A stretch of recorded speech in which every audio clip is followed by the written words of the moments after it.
Three Chinese government officials in Shanghai were fired late last week over their bungled handling of the city's latest COVID-19 lockdown. Widespread food shortages have pushed the city of 26 million people to the brink. Lockdowns were supposed to end in early April, but were extended indefinitely late last week. Subsequent supermarket shutdowns, delivery service closures have left Shanghai residents housebound, hungry, and desperate.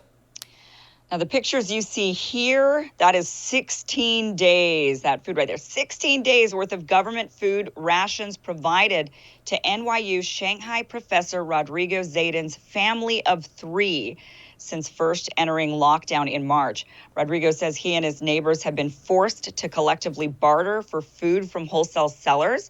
Professor Zeidan joins us now from lockdown in Shanghai. Thank you so much for being here with us. So, I mean, that is definitely not a lot of food that they gave you there. You're saying that you're having to barter. I mean, give us kind of the rundown of what life is like for you right now in lockdown in Shanghai. So, lockdown in Shanghai, it actually reminds me of growing up in the 80s in Brazil during hyperinflation, which means that life was uncertain, right? You didn't know what would be the prices of everything. You didn't know what you would get. At the time, you need to spend money as fast as possible. That's not the case today. The problem is not access to money. Prices are actually not rising by decree, which means but access is the problem, right? In a way, we turn into hunter-gatherers, right? We turn into my family, my wife and I, especially in the beginning, not so much today, especially in the beginning, we're like, we have calories. Our problem is not the quantity of food. The problem is the quantity of the food that we would like to eat or variety and things like that. So we had to find ways to manage how to get food, and we don't speak Chinese. Fortunately, we have a neighbor who speaks perfect English who has helped us tremendously. But yeah, the community banded together, and we would go and buy as much as possible of whatever we could get our hands on and trade with neighbors if that's the case. We were able to get some extra salt. We gave it to a neighbor that was getting desperate. Another neighbor, her kitchen knife broke down. We had an extra one. We found a way to take it to her community that was on a different lockdown than us. It's an interesting sociological experience coming to a city where it's not your home country and having to, in a way, try to survive in a very flexible way. Yeah, it sounds terrifying and difficult, obviously. Can you tell us a little bit more about, what actually are the rules? So you're not supposed to leave a certain area or your home, or, what is the actual, what is the policy like? So the policies have changed over time. The official lockdown came on March 27th, and it was supposed to last for 4 days. And it was supposed to be a tough lockdown to break the chain of COVID to the point that all groceries and supermarkets were closed. Our compound, because we had a positive case, not on our building, but on another building, our compound shut down earlier on March 24th. It meant that we could go out in the compound. We had picnics, like life went on as normal as it could be under the circumstances. Everything changed on March 27th. It was a really tough lockdown. We didn't have time to prepare. And the 4 days turned into 5, turned into 6, turned into 10. And that's the situation we are right now. There was 1 or 2 communities in Shanghai that were open today for the first time, but most of the store, like 99% of the city, is still closed, and we still have to manage our food purchases very actively. We spend a huge amount of time doing that. Are you allowed to leave your house? I am allowed to leave my house. I am allowed to leave my building.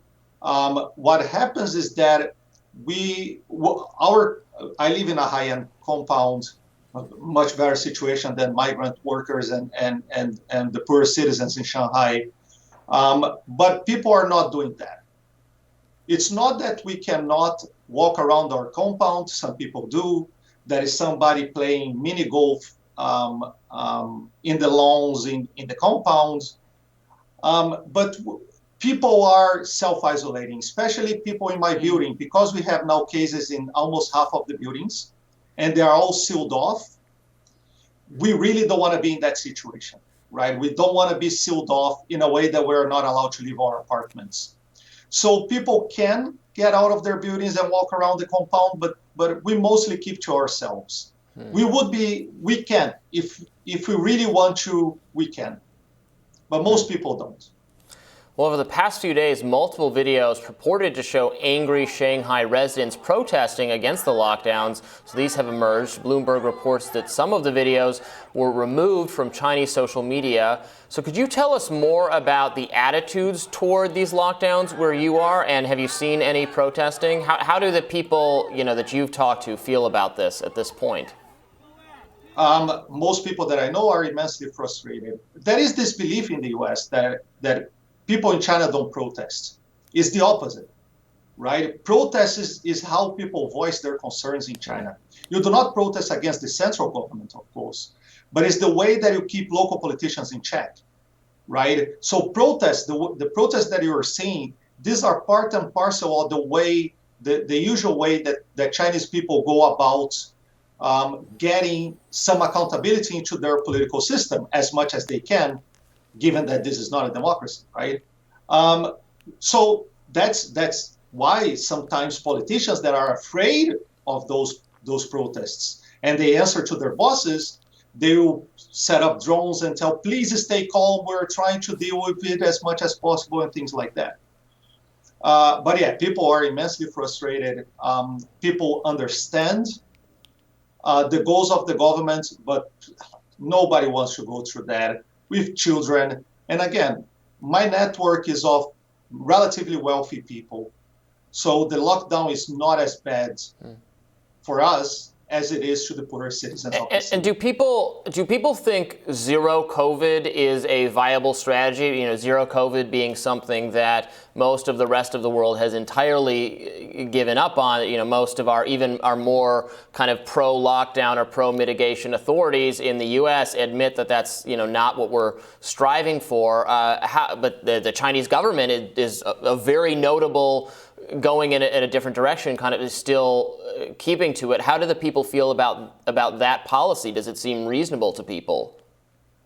It felt very reasonable up until March, right? Because that's what the country achieved, right? Mm-hmm. People couldn't leave the country very easily. It was very hard to fly in and out of the country.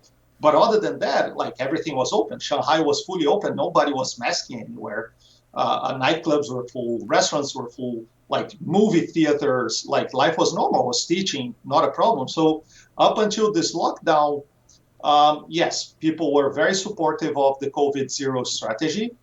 People knew that the Omicron changed that somewhat, but people haven't lived through that experience. Now that they have, they are openly discussing the pros and cons of such a stringent lockdown. And it is also the problem of the local governments that didn't plan properly and dilly-daddle a little bit in how to approach this lockdown. They announced it too late. They announced it in stagger mode. People went panic buying, and there were all sorts of tiny mistakes, administrative mistakes, which is in a way understandable given that you are in a city of 26 million people. A lockdown will never be smooth. But people are discussing openly the trade-offs of zero COVID in China today. Interesting. 2 years after the rest of us, but like you mentioned, you guys haven't really had to deal with it as much because you're going to bars and no one's wearing masks and you guys are going to nightclubs. And so you haven't experienced the lockdowns like many of us have been experiencing over the last 2 years of having so many restrictions. And then finally we're all over it, and now it seems like you guys are 2 years later, starting to deal with, oh no, wow, this is a reality and it's still spreading, and what are we going to do? So it's interesting. It's very interesting. I've been very unlucky because I've experienced the lockdown in Madrid and I experienced self-isolating and social distancing in Brazil. So for me, it's the third wave of lockdowns. I'm not happy. I'm so sorry. You do have bad luck, my friend. Yeah, well, thank do. you so much, Professor, for joining us. We really do appreciate it, and we'd love to have you again. Yeah. Good My luck. pleasure. And we'll have more Rising right after this.